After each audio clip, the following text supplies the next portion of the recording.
Départ cet après-midi à Saint-Malo de la route du Rhum, arrivée d'ici environ une quinzaine de jours pour les meilleurs du moins. Pour gagner, il faut bien sûr un bon bateau, il faut une bonne météo et maintenant il faut aussi un bon routeur. Un routeur, c'est celui qui, de la terre, va aider le navigateur à trouver les meilleurs caps en fonction de la météo bien sûr, mais aussi de la position des autres concurrents.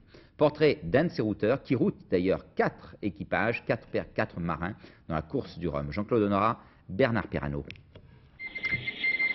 Les solitaires ne sont jamais vraiment seuls.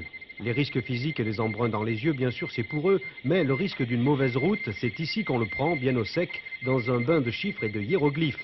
Pierre Lanier est l'un des meilleurs routeurs français. Il a remporté par l'Amazou interposé le Globe Challenge. Aujourd'hui, départ du Rhum et première prévision depuis Puget-sur-Argent. La difficulté, ils vont la rencontrer plutôt en arrivant vers les Açores, là où habituellement c'est le passage sous l'anticyclone et la route des Alizés.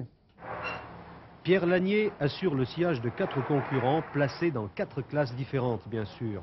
Bruno Perron, un des favoris sur l'Adapoc, Pascal Hérold sur Dupont-Durand, Titouan Lamazou sur le monocoque Écureuil d'Aquitaine, et enfin Henri Cormier de Saint-Laurent-du-Var sur son Prao très reconnaissable.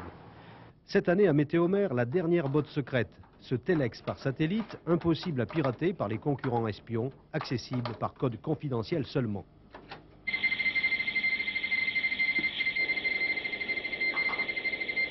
Vous ne communiquez plus par la voix alors? Pratiquement plus.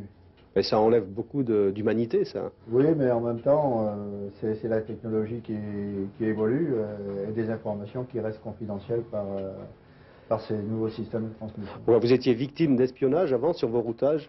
Oui, il y a certains qui avaient de très grandes oreilles, qui utilisaient des informations qui étaient audibles pour tous sur les ondes de Saint-Louis Radio.